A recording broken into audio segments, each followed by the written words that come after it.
50 000 ans. C'est la durée du jour du jugement. Ce n'est pas juste un moment, c'est un voyage. Un voyage que chaque âme créée depuis Adam jusqu'au dernier être humain doit parcourir.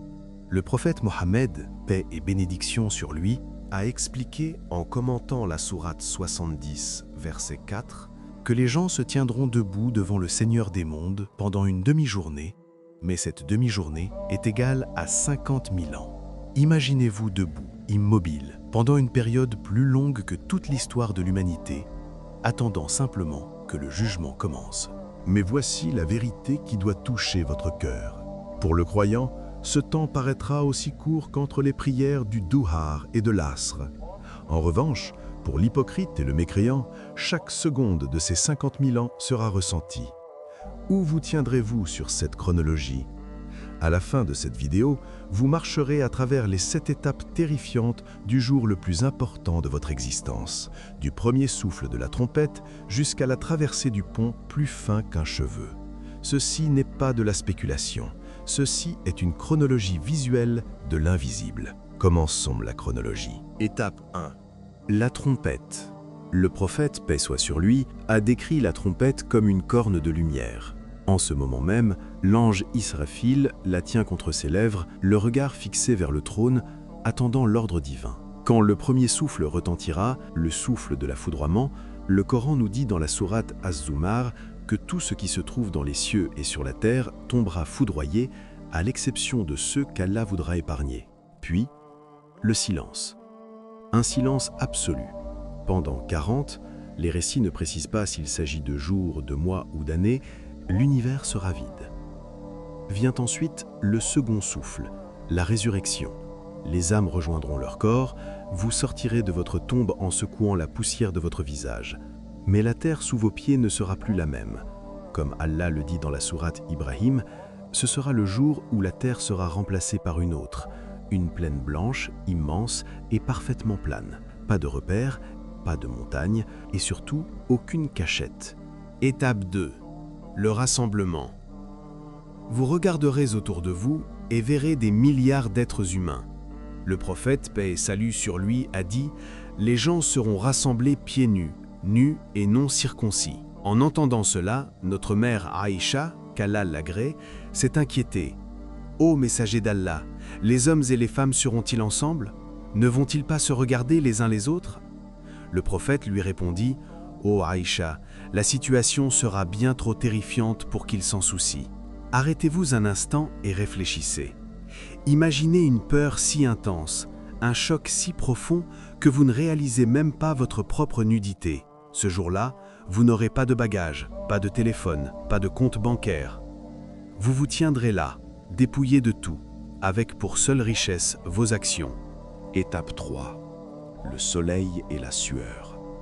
C'est peut-être l'étape la plus éprouvante physiquement, avant même que le jugement ne commence.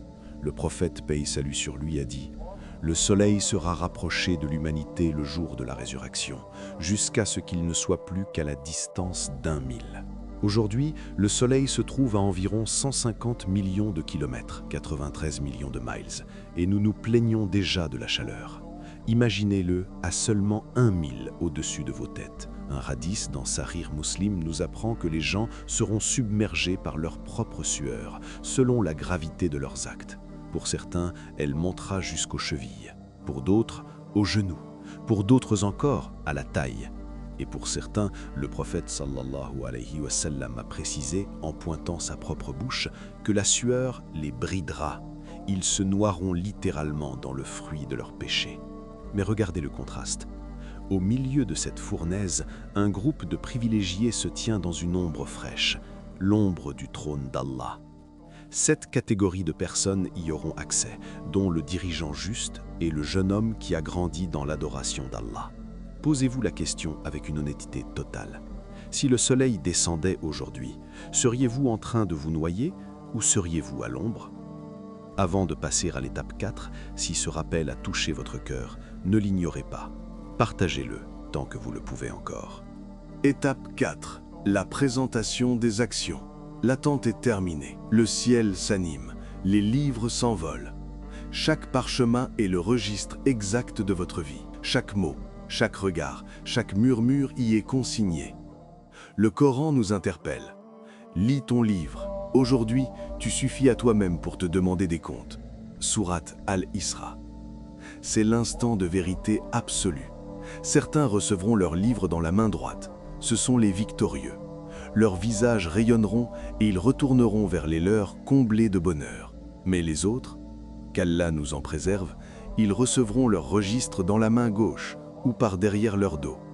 Les récits décrivent certains tentant de cacher leur main gauche derrière leur dos par pure honte, mais le livre les rattrapera. Ils s'écrieront alors « Hélas pour moi, j'aurais aimé que mon livre ne me soit jamais remis ». Étape 5, la balance, al-mizan. Ce n'est pas une simple métaphore. Les savants d'Ahl as-Sunnah s'accordent sur le fait qu'il s'agit d'une balance réelle et physique, d'une précision absolue, capable de peser jusqu'au poids d'un grain de moutarde.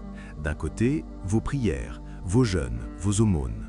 De l'autre, vos péchés, la médisance, les prières négligées. Tout est pesé. Mais voici un récit qui donne un espoir immense, le célèbre hadith de la Bitaka, la carte. Le prophète sallallahu alayhi wa sallam nous a parlé d'un homme dont les registres de mauvaises actions s'étendent à perte de vue. Face à cette montagne de péchés, cet homme se croit condamné. C'est alors qu'une petite carte, une Bitaka, est présentée. Dessus est inscrit le témoignage de foi. La ilaha illallah. Nul ne mérite d'être adoré sauf Allah. L'homme s'exclame « Ô Seigneur, que peut bien peser cette petite carte face à ces registres immenses ?» Allah lui répond « Aujourd'hui, tu ne seras point lésé. » On place alors les registres d'un côté et la carte de l'autre, et la carte l'emporte sur tout le reste. Ne sous-estimez jamais le poids de votre tawhid, l'unicité d'Allah. Étape 6. L'intercession, shafa'a. À ce stade, l'humanité est plongée dans une terreur indicible. Les gens errent, cherchant désespérément un protecteur. Ils se tournent vers les plus grands, Adam, Noé, Abraham, Moïse, puis Jésus, paix sur eux tous. Ils les supplient d'intercéder auprès d'Allah pour que le jugement commence enfin. Mais chaque prophète, malgré sa noblesse, répond « Nafsi, nafsi, mon âme, mon âme ».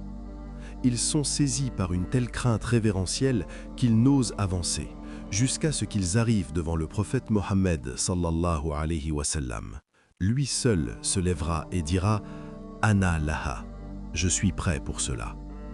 Il se prosternera alors sous le trône divin et louera Allah avec des formules de louange sublimes, jamais révélées auparavant. Alors Allah lui dira « Ô Mohammed, relève ta tête, demande et il te sera accordé. Intercède et ton intercession sera acceptée. C'est le maqam al-mahmoud, la station de louange. Il obtiendra que le jugement débute pour tous et il intercédera spécifiquement pour les membres de sa Ummah qui, malgré leurs péchés majeurs, sont morts avec la foi. Étape 7. Le pont, As-Sirat. C'est l'ultime épreuve avant le paradis, un pont jeté au-dessus des abîmes de l'enfer. Le prophète sallallahu alayhi wa sallam l'a décrit comme étant plus fin qu'un cheveu et plus tranchant qu'une épée. Le terrain y est glissant, parsemé de crochets semblables aux épines du sa'dan qui agrippent les gens selon la nature de leurs actes. Personne n'y échappera. Allah dit dans la sourate Maryam, « Il n'en est pas un seul d'entre vous qui ne passera pas par là. » Mais à quelle vitesse? Tout dépendra de votre lumière. Certains traverseront en un clin d'œil, d'autres comme l'éclair, comme le vent, ou comme des coursiers rapides. Certains courront, d'autres marcheront. Certains ramperont, griffés par les crochets et brûlés par les flammes, luttant pour chaque centimètre. Certains, hélas, tomberont. La lumière qui vous guidera sur ce pont est celle de votre prière et de votre lecture du Coran dans ce bas monde. Sans lumière ici-bas, il n'y aura que ténèbres là-bas. Mais pour ceux qui parviennent de l'autre côté, les attend la source, Al-Kawthar, une eau plus blanche que le lait, plus douce que le miel. Le prophète sallallahu alayhi wa sallam vous y attendra pour vous offrir à boire. Et si vous buvez de sa main, vous ne connaîtrez plus jamais la soif. C'est la porte d'entrée vers l'éternité, vers le paradis. Arrêtez-vous un instant et interrogez-vous. Ce voyage est inévitable. Vous ne pouvez ni l'annuler, ni le retarder. En revanche, vous pouvez encore choisir vos bagages. Voyagez léger en délaissant les péchés, mais chargez vos valises de bonnes actions. Voici mon défi pour vous.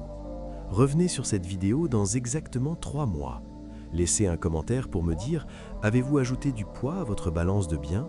Avez-vous mémorisé une nouvelle sourate? Avez-vous rectifié votre prière? Ne laissez pas ce récit être une simple vidéo de plus qui vous a effrayé un instant. Faites en sorte qu'elle soit le point de départ de votre changement. Dites-moi en commentaire, quelle étape vous effraie le plus? Je lis chacun de vos messages. Votre âme avait besoin de ces rappels aujourd'hui. Si cette vidéo vous a fait réfléchir sur votre manière de vivre, partagez-la avec ceux que vous aimez. Ce sera peut-être le rappel dont ils avaient désespérément besoin. Je vous retrouve dans la prochaine vidéo. D'ici là, portez-vous bien. Assalamu alaikum.